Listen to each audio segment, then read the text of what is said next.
If you have sticks or you have some thorns like those ones there or anything, you put them there. Those organic materials are very important for three things. One, they hold a lot of water. So when you pour your water here, it doesn't go into the soil. You are holding that water. So we call it a sponge. It's going to hold that water. So when you are away, it can release that water to the tree. The second thing, when it's going to decompose, it's going to become a manure in the soil to feed that plant. Then, the other thing is, it is allowing the aeration, there is air in the soil. So once you do like that, this is compost. I know most of you know you are where we are making it, in Tangaza. Yeah. And I hope you are supporting the project so that you don't put plastics there and other things there. So we put this compost here on this soil.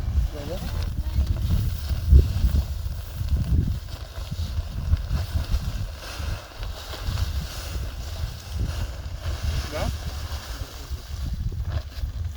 Somebody has a spade. Where is the spade? Unachanganya, you mix the soil together with the mchanga.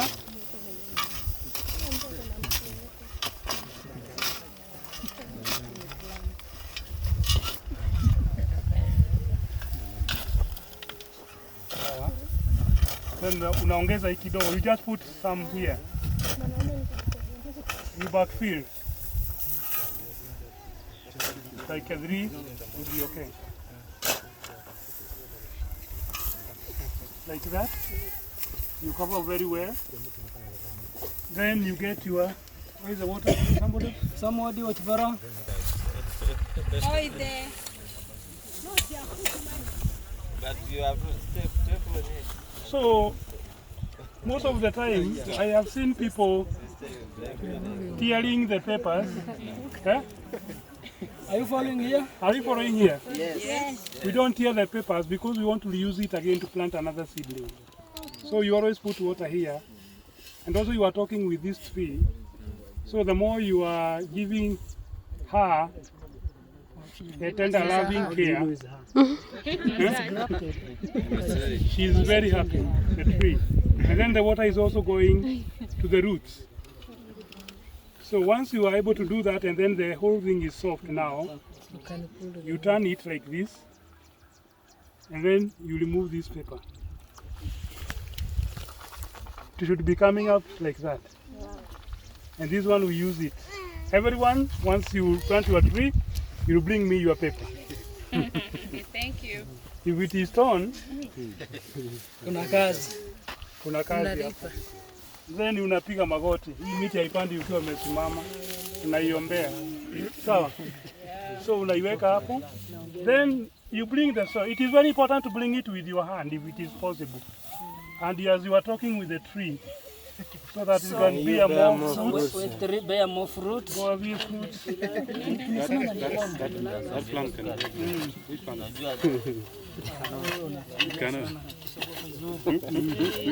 The bearing fruit is not a biological fruit that you eat. You are going to make a shade and you see the size of it. Well, there are a lot of plants like this. You don't see them. No, it's not yet.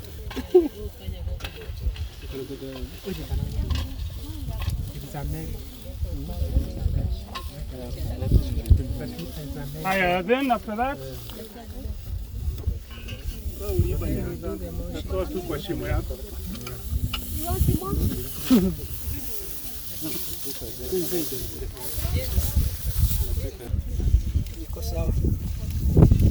So you just water it very well. And you water the whole area because also the whole area we are going to plant some other seeds here.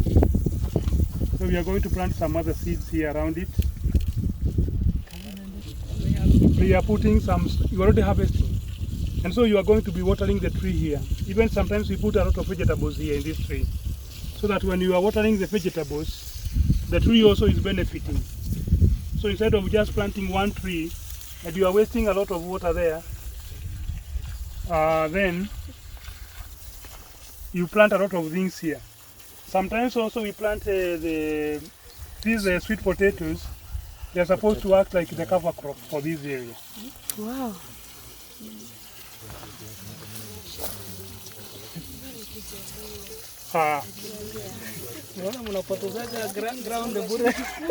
So here you can plant the vegetables, you can plant so many things around one single tree. And again, what you have seen, the hole, you always leave it like this, so that when it rains, it can be able to hold the water for itself. We call it a boomerang, so that it will be able to hold the water. So you know the trees that you are planting, you plant like this, the water comes and go away. But now when you put like this, also even our gardens, they are like this. When it rains, all the water goes away. But our garden should be like this. That's why you see our gardens, they are like this. So when it rains, all the water is going to be here in the farm. Tosha, tunafunga. So once you cut a tree like this in the forest, it can be able to send that message.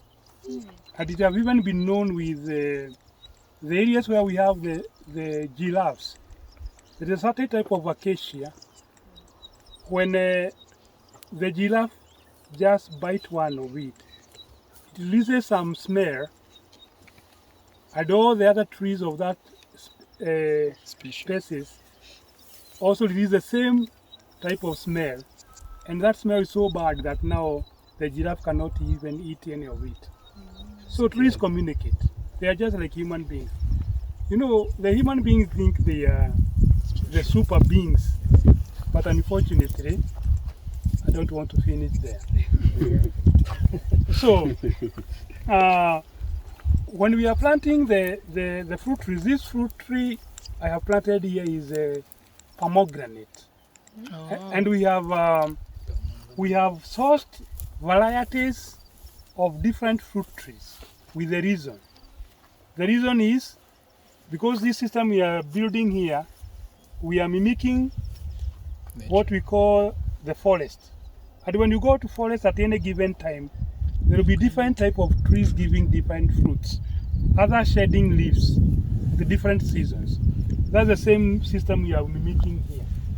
So when this system is established eventually, we will be having fruits throughout the year. Because when this pomegranate is fruiting, then the other tree which we are planting there will not be pomegranate. It will be a different one. So next season or next month, that one is again fruiting. So throughout now the year, all these fruits that we are planting here, you can come to your farm and there will be fruits. That's what we are saying, mimicking nature, mimicking forest in our garden. And it's a myth, even in religions, even in our communities, that the human being, the habitat of the human being is in the forest, not in towns. When God created Adam and Eve, He put them where? The garden. Nairobi. The garden. He put them in the garden. And now even our myth of origin, if you come from which community in the world you come from? The Kuwa community. Where the original person came from? Where? Others in the forest. From the mountain, actually. Yeah, the Maasai came with the skin and they fell on the ground. Fell in the forest. Sindio? They did not fell in Nairobi town. They fell in the forest with the animals, and the animals started grazing. So the habitat of a human being is the forest. So, issue of when taking of environment, the human being is the only animal or the species in the world which destroys its habitat. Because our habitat has to be the forest. And now here, because the population, we need to create our garden like a forest. That our gardening here become a forest. It doesn't become like a desert, because that is the system here we are using in our farming. So this farm, if we are neighbors here and you are farming like that, you are farming in the desert. For me here, I'm farming in the forest. And it will be different even in our production. So we are going to plant a tree like this. So make sure you have followed all the instructions. And make sure the neighbor is not planting the tree which looks like yours.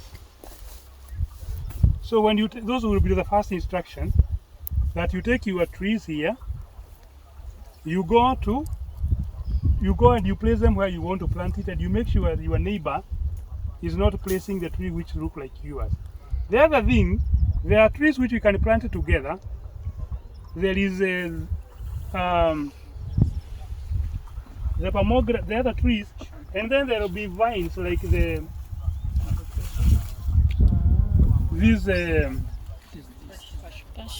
is a yellow passion. You can plant it here, because later on we want to do it like a criber here to cover this space. So you plant one here, then that one will not be having another one. In every line, I think we have more than. I have passion. How many you came with? I think I have 6 passions. 6, and I have 4. That is 10. And we have 8 lines. So at least basically let us have at least 1 or 2 in one line. So that also is that one create biodiversity in the farm. Because even this today is not even finishing planting. There are so many things still we are going to plant in this farm. Yeah, the other ones we call the purple passion.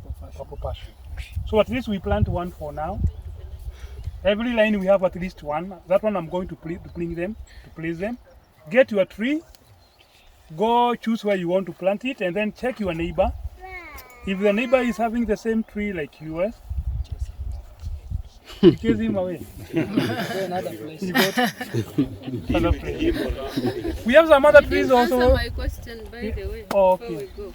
Yes, my question was, you said that we put it like that so that when the rain comes and the water is too much, it stays there. There are some soils that water does not sink into the ground, and you find that the farm remains flooded when it rains, especially when it rains too much. What do you do in that case? Because I've seen some farmers lifting it and even putting it in ridges so that water can go away. Okay. The farm here, which you see here, is designed for both flooding and drought. This farm here. So when it rains, a lot of water. If it's going to be a lot of water, we have checked also this soil here. The soil here is the cotton soil, the black cotton soil, which is very suspect to flooding. So that's why we have put this design like this. If there will be a lot of water, the water will come here. We can be able to exit on the sides here. In fact, we have not finished the designing here. The finishing, we will have a ridge there and a ridge on the edge. If we have too much water, we can exit it. If we have little water leaning, this ditches here is going to hold that water. Then the food we are planting on top here, is this a design for flooding also? So that if there will be a lot of water, this water will come down here, the food is safe here. So we cannot put a design like this. We usually call them sunken beds. In areas which floods, we put raised beds. In areas that is of drought, we put sunken beds. And in areas which we don't know, like now when we design here, we are mixing both. Here is a sunken bed, this one is raised. So we are mixing both systems. So we are resilient now. If it is a lot of water, we are safe. If there is little water, still we are safe. That's why we are putting that kind of a design. Because I know many people will say, oh, in dry areas, put sunken bed. But these are dry area. the soil here is black cotton soil, which can flood. If you go to areas like in Baringo, where the sun is very stony and everything, you put sunken beds because you are sure that it cannot flood or like that. What of Turkana? Turkana, I have been to, is a sad soil, no? Yeah. The sad soil you put sunken beds. I've been to next to where they are digging oil, tar oil. Lokcha, I've been there. That's why I did my course in farming in the desert, in Lokcha. So you do sunken bed, and we established a very big food forest there already. So before we conclude, I know we have done so many things, learned so many things.